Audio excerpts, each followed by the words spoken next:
दूसरी तरफ से एक और बड़ी खबर सामने आ रही है कि सोनम वांगचुक जो इस वक्त जेल के अंदर है और कल उनकी अहलिया की तरफ से बाज़ाब्ता तौर पर खत रवाना कर दिया गया था सदर हिंद के नाम भी, प्राइम मिनिस्टर के नाम भी, वज़ीर दाखिला के नाम भी, जिसमें मुलाकात न देने वाला मामला सामने आया था। इस बीच लद्दाख से इस वक्त की अहम और बड़ी खबर सामने आ रही है कि करगिल डेमोक्रेटिक अलायंस के अहम रुकन हाजी मुस्तफ़ा, एडवोकेट हाजी मुस्तफ़ा को अदालत ने ये परमिशन दे दी है कि वो राजस्थान में कैद सोनम वांगचुक के साथ मुलाकात कर सकते हैं। वांगचुक की अहलिया और उसके दीगर फैमिली मेम्बर्स को भी जो अभी इतलात हमारे पास है उन्हें ये इजाज़त दे दी गई है कोर्ट की तरफ से कि वो यहाँ पर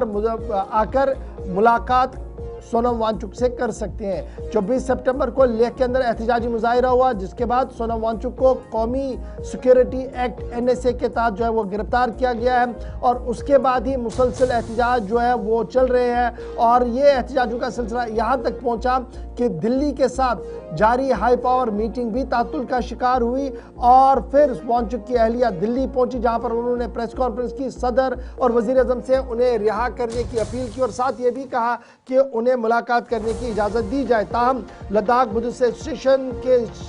सरबराह ट्रेंग लाकूर की तरफ से ये साफ कर दिया गया है कि मुस्तफ़ा हाजी जो है उन्हें अदालत की तरफ से बाज़ाब्ता तौर पर परवाना मिला है और वो मुलाकात करने जाएंगे राजस्थान और उनके हमरा गीतांजलि अंगमो जो सोनम वांगचुक साहब की अहलिया है वो भी साथ जाएंगी और शायद कुछ और लोगों को भी अहल खानों को मिलने की इजाज़त होगी। सीधे हम लद्दाख चलेंगे जहां से हमारे साथ हमारे साथी मोहम्मद इसहाक ज्वाइन कर चुके हैं। इसहाक ज़रा अपडेट करें, खबर यह है कि LAB के जो वकील है हाजी गुलाम मुस्तफ़ा साहब वो अदालत के सामने चले गए, जहां से उन्हें बाज़ाब्ता तौर पर परमिशन दिया गया कि हाँ आप जाकर मिलिए सोनम वांगचुक से। किस हद तक इसकी तस्दीक हो पाई और क्या रवानगी हो गई है या अब होनी बाकी है? जी आपको बता दें, जिस तरह से सोनम वांगचुक पिछले कई दिनों से जोधपुर में है जेल में, तो उसके बाद एपेक्स बॉडी लेह और करगिल डेमोक्रेटिक अलायंस लगातार अपील कर रहे हैं उनकी रिलीज को लेके और साथ ही साथ उनके साथ मुलाकात को लेके। उनकी जो वाइफ है गीतांजलि अंगमो ने भी एक लेटर लिखा था टॉप जो ऑफिशियल्स को देश के, जिसमें प्रेसिडेंट, प्राइम मिनिस्टर का नाम शामिल था।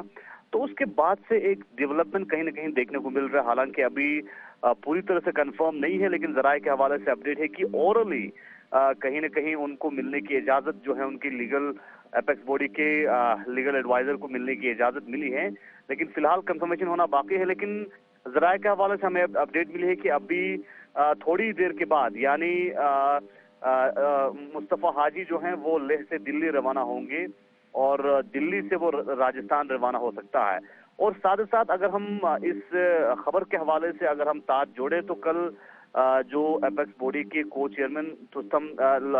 सिरिंग तोरजे लागरूग ने भी मीडिया से बात करते हुए कहा कि कहीं न कहीं उनको जो है अब एक्सेस मिला है जो लीगल टीम है एपेक्स बॉडी के सोनम वांगचुक से मुलाकात करने के लिए और उनके फैमिली को मुलाकात करने के लिए कहीं न कहीं ऑप्शन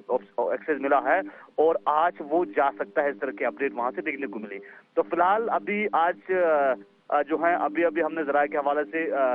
कंफर्म करने की कोशिश की, तो ये कंफर्म हुआ कि मुस्तफ़ा हाजी जो हैं एपेक्स बॉडी के लीगल एडवाइजर लद्दाख से दिल्ली की ओर रवाना हो रहे हैं। तो इससे अंदाजा लगा सकते हैं कहीं ना कहीं एक संकेत मिला है कि सोनम वांगचुक से मुलाकात करने की इजाजत जो है कहीं ना कहीं ऑरली उन्हें मिला है। जहां पर हम ये देख रहे हैं कि अब मुस्तफ़ा हाजी जो एडवोकेट है ये जाएंगे, लेकिन ये भी साथ साथ बताइएगा, ये जो खबर आ रही है थी कि दरपर्दा मुज़ाकरात हो रही हैं और दरपर्दा बातचीत के ज़रिए से बहुत सारे मुद्दों को हल करने की कोशिश की जा रही है ताकि ये जो गुस्सा पिछले एक हफ्ते से हम लद्दाख के अंदर देख रहे हैं इसको ईज़ आउट किया जाए और मुज़ाकरात के लिए आगे बढ़ा जाए। कल एक बार फिर लेफ्टिनेंट गवर्नर साहब ये कह चुके हैं कि बैरूनी ताकतें हैं जो लद्दाख को डिस्टेबल करना चाहती है। किस तरीके का माहौल अभी पॉलिटिकल लीडरशिप के अंदर है?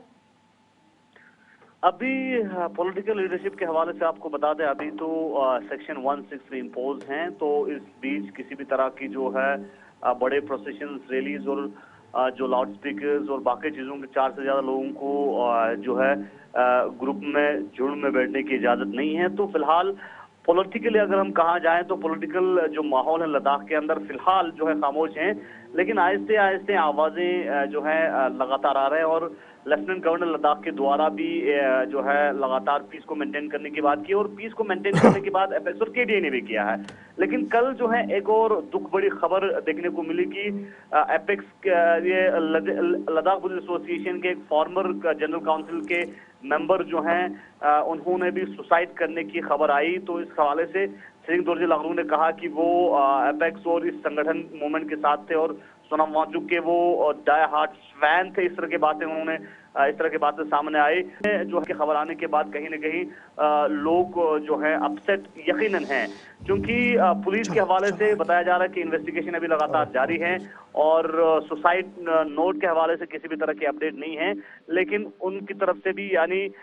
एक जो है LBA के फॉर्मर एक जो जनरल मेंबर जो है उन्होंने सुसाइड करने की खबर आई है। जी